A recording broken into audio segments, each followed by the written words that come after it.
by the Bay. Dia suka hias dia punya estate. Tapi polis kan jaga. Oh, Salah Estate. We love Salah Estate. Serius, satu je aku tak nampak. Apa dia? Tiang bendera tinggi. Mana tiang bendera tinggi?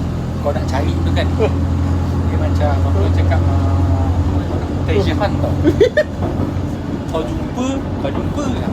Kau tak jumpa lah. Mana sih? Tak nampak pun.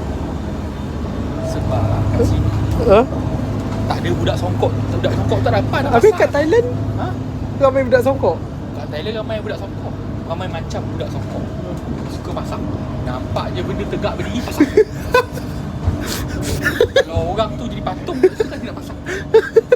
Yo, cepat kau percaya tak cakap? Semua nak lawan Taman Haji. Aku tak boleh lah. Apa dosa Taman Haji? Sebab aku dah suka dengan kau suka spam. Kau spam lepas tu kau tag dekat tu. Lepas tu kau tanya asal dia ikut aku.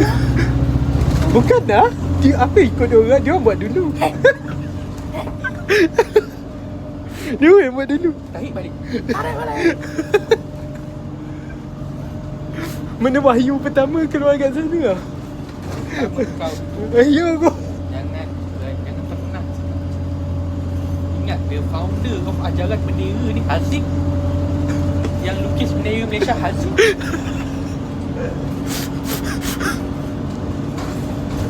Bukan Hamzah Muhammad, Haziq Muhammad. Tak baik. Orang komedi ya? Tak, ni YouTube Abi Lenggau. Abi Lenggau. Tak ada. Ni boleh lah tukar audio.